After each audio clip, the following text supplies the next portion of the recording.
I am the Esperanza 243. You are here to listen and or watch me read a book aloud. A book that I have written. A book I call Musketeer Power. This is part 6. I am so excited. I can't believe we are starting chapter 6 already. Well, sort of starting chapter 6. We're actually ending chapter 5, going into chapter 6. I actually do want to talk a little bit about what's going on. It's more so happening on my gaming channel instead of on this particular channel, but I am having a little bit of a stressful time right now, both towards the end of April and pretty much the entirety of May. I am actually going to take a few weeks off my gaming channel. This includes Stardew Valley, unfortunately, which means my explanation that I have in the recording of Stardew Valley is going to be pretty late. So, I'm going to explain what's going to happen when I record the game Message in a Haunted Mansion, which I will be uploading throughout next week, because I know that there will be a couple of days where I upload 2 videos of Nancy Drew instead of just 1 a day, because right when I finished playing Message in a Haunted Mansion, which is the 3rd game in the series, I had to skip number 2 because I'm having technical difficulties with the game. Hopefully Her Interactive will respond to the email that I sent to them, to the customer service, I should say, so they can help me out with playing it, because otherwise I'm not going to be able to complete the entire collection in Nancy Drew, at least for the PC series. I do intend on recording the DVD game of Curse of Blackmore Manor, and I do intend on recording the Wii version of White Wolf of Icicle Creek. I don't know exactly how that's going to happen, though. Not sure. Yeah, no, I'm going to go ahead and talk about what happened towards the end of chapter 4 and throughout chapter 5, and then after that I think I'm going to go ahead and get into the book. So, let's go ahead and do that. At the end of chapter 4, we were finishing the last of the Musketeers, the women who are going to be Musketeers, or want to dream to be Musketeers, sorry. We finish off with, I almost said the singer's name. We finished chapter 4 of Macy Giardina, and sorry, the singer that I was talking about is Tiffany Giardina. I was having a difficulty figuring out a last name for this character and decided to use Tiffany's, which I think is kind of an homage to the game, the movie. Because she sang, I think she sang one. No, she didn't. No, she didn't. Sorry, but she did sing some of the songs for some of the Barbie films. Anyways, because Macy finally got to meet the other 3 women who are going to be in her adventure of becoming their dream of becoming Musketeers. In chapter 5, the 4 get to know each other. They get on the train to I forgot. I don't think I wrote in what their destination is for the train, but their main goal is to get to Verol, the capital of Rekavla. What is the province's name? I can't remember. I had a drawing of Rekavla because Rekavla I've used for at least 3 other books. Chapter 5 was basically them getting to know each other, and they actually decided to figure out what their weapons do. Macy's sword gives her super speed. We all know what the weapons do, but they wanted to find out themselves of what they do. So basically, Macy's sword gives her super speed. What was it? Amari's fans put her friends into a trance, and the whip. Wait, who had the whips? Sophia. Sophia's whips knocks people out, and I'm forgetting their names already, which is terrible. And Trisha's marbles can blind someone temporarily, of course. Permanently would be a bad idea. So, the marble actually touched Amari, making her blind. And I know normally being blind, your senses don't normally heighten immediately. It actually happens gradually. But I had to do it immediately with Amari because of what happens next. Because what happens next is that Amari can hear her senses heighten quicker. I guess because it was magic. Magic kind of makes things happen a little faster, which is probably why some people go evil, because they like the shortcuts. Anyways, Amari puts her ears pretty much to the grindstone so she can make sure because she wants to find out what's really going on with the train and her friends, and she can hear everything, which means she was able to detect something not everyone can hear, which was like a little trickle of magic. She heard tinkling, and hearing that, she knew something bad was about to happen, or at least something was going to happen. She called out to her friends, telling them that they had to quick get their things and get off the train. So, and that's actually where we are, actually. That's right, because Macy convinces them to touch her back. She immediately pulls out her sword and runs through the train, so that her friends could grab their things and throw it out the window. That way, they can get their things later when they get off the train. I don't know how, but they will. So, I am actually going to go ahead and start reading because I've been talking way too much. Alright, so here we go with the ending of Chapter 5. Macy stepped forward and was suddenly super speeding to Amari's room. Amari tossed her luggage out a window too. The others did the same when Macy sped to their rooms. She had difficulty though, since the train cars screeched as if halting, but it wouldn't hold. "Let's go!" Sophia cried. "No, we can't! We have to get the people off the train!" Amari yelled in panic. "They'll get hurt!" "The same will happen to us if we don't get off," Trisha reasoned. "You go then," Macy called. "Amari and I will get them. Your fans could trance the people off." She agreed. Amari noticed they were between cars. She shoved Sophia, Trisha, and Jimmy off. They cried in fright while falling on hard ground. Macy touched her arm and sped through the cars. Every time they passed someone, they'd yell out to jump off. Macy had to stop after a long speed through. She needed to catch her breath. Her lungs didn't hurt, but her legs did. "You all right?" Amari asked. She nodded with a sigh. "I forgot that I haven't, she whooped low, "had a run in months." "Whoa, look at this," Amari whispered. Macy glanced around to see what Amari noticed. She whistled low when she saw that she had sped over the fuel car. What? "There's no one here. Where's the conductor and engineers?" Macy wondered. "Do you know anything about trains?"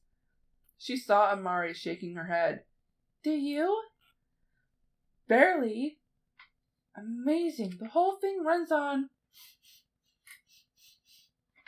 She sniffed the open flap she spotted. "Vegetable oil." The car jerked. They gasped at the motion.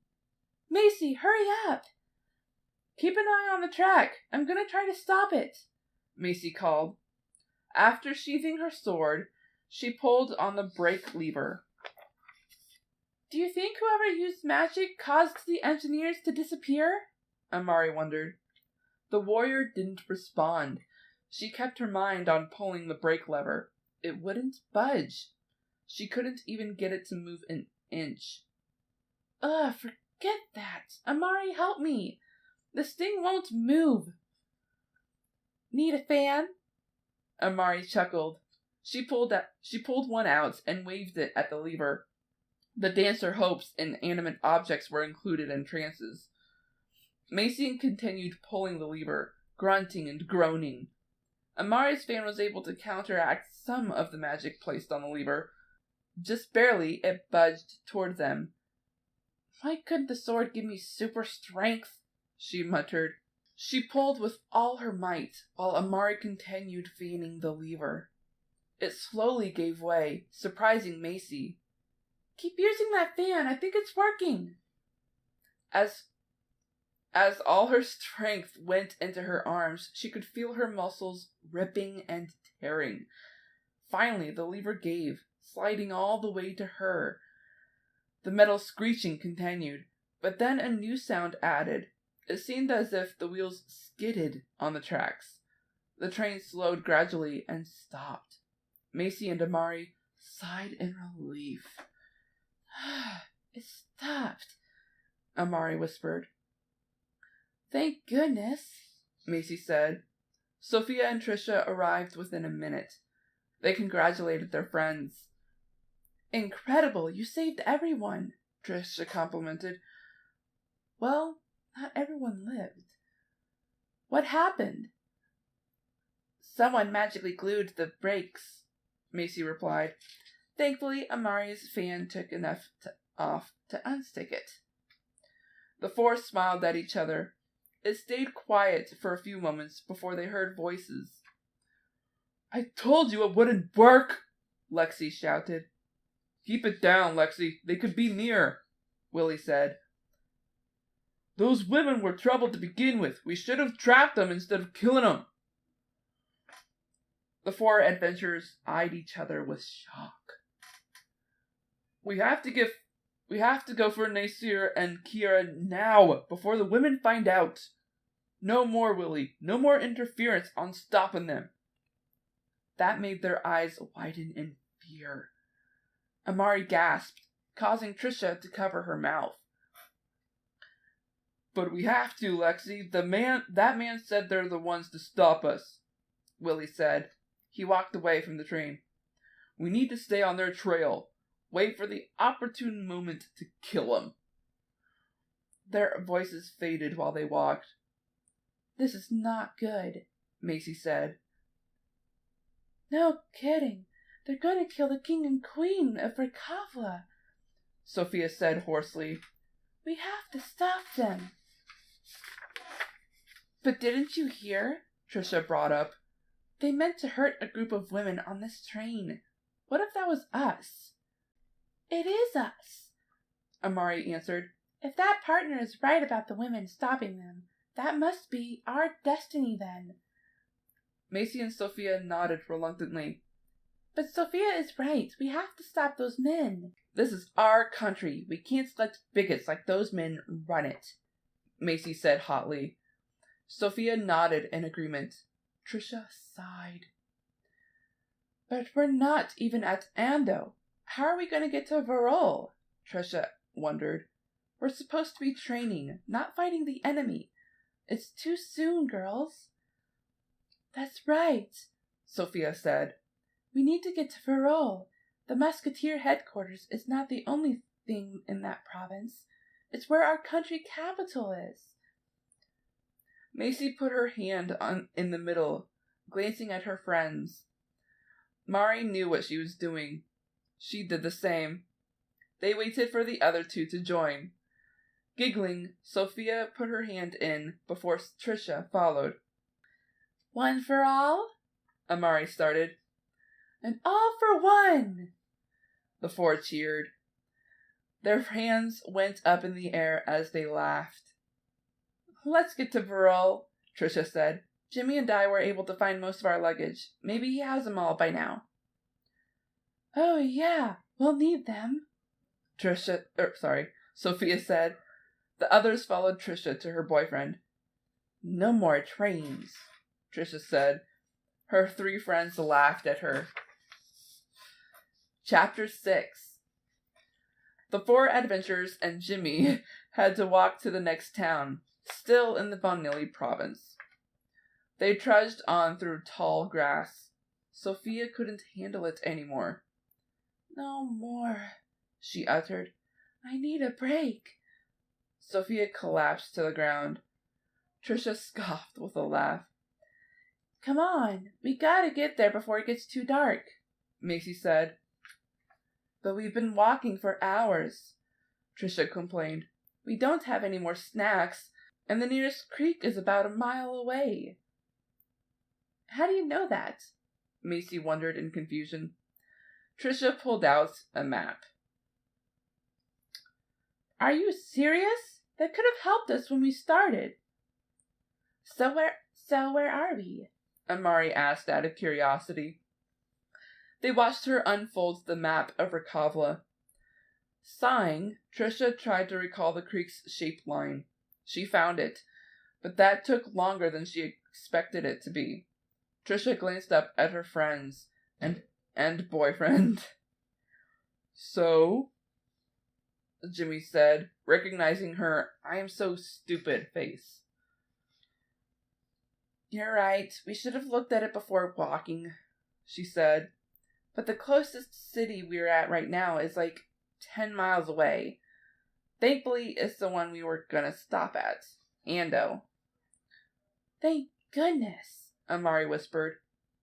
10 miles? Sophia shrieked. 10 miles? Macy repeated, eyeing the direction of the sun, which sunk under the horizon while they talked. If we take smaller breaks... No, I'm not walking in the dark, Sophia said.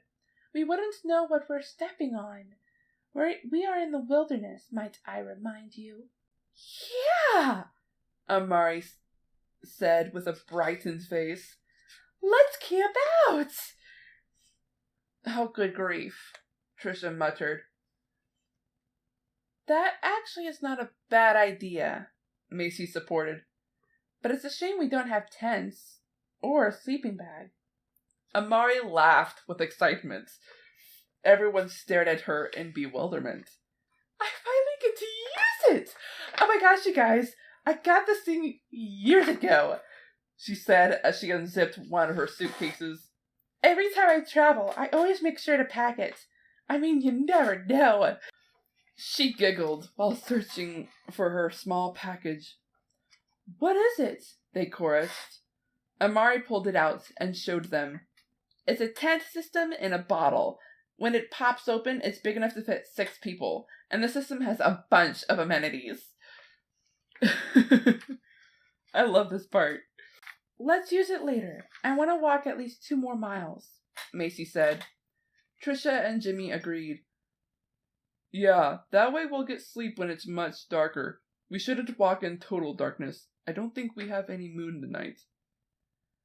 What are you, the moon police? Sophia asked rhetorically.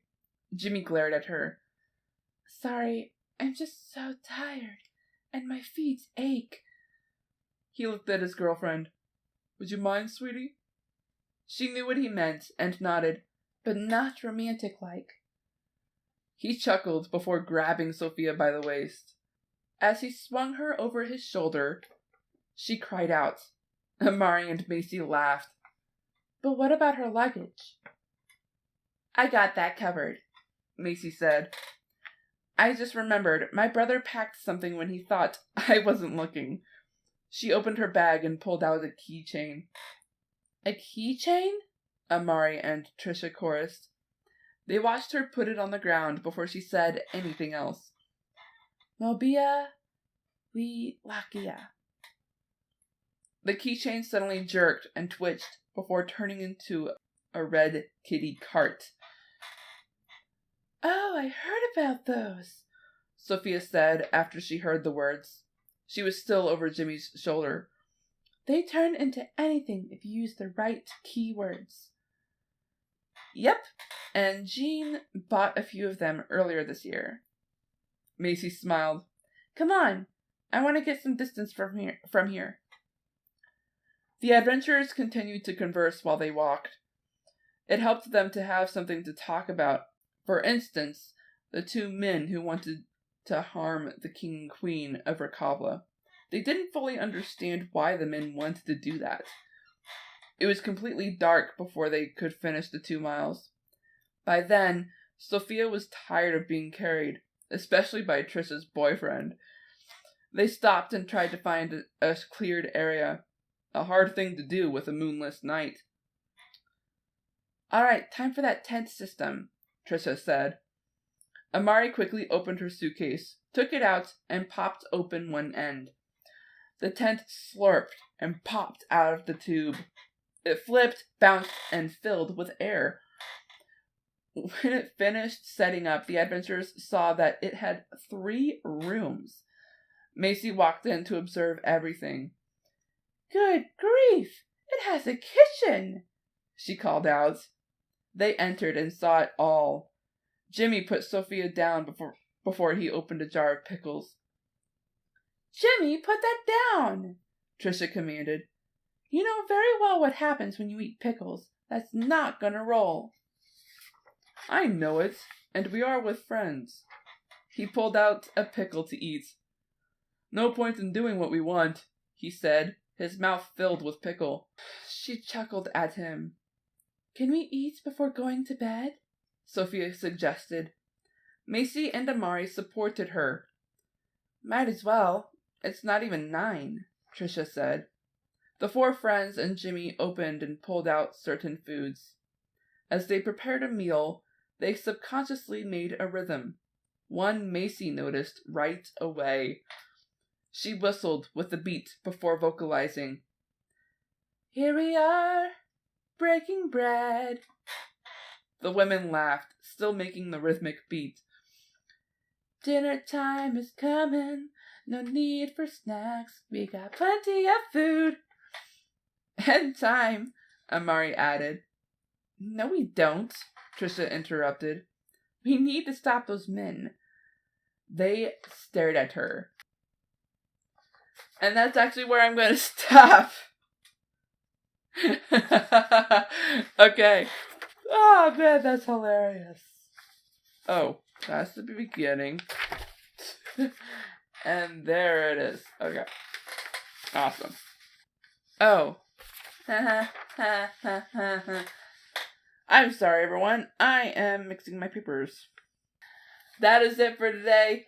Tonight, whatever time it is for you. And I think that's actually where I'm going to say goodbye, actually, because it's been a full day for me, and I'm just plain out exhausted. I want to go to bed. So, I hope you all have a great morning, afternoon, evening, or nights, wherever you are in the world. I am VS Bronze 243, signing out.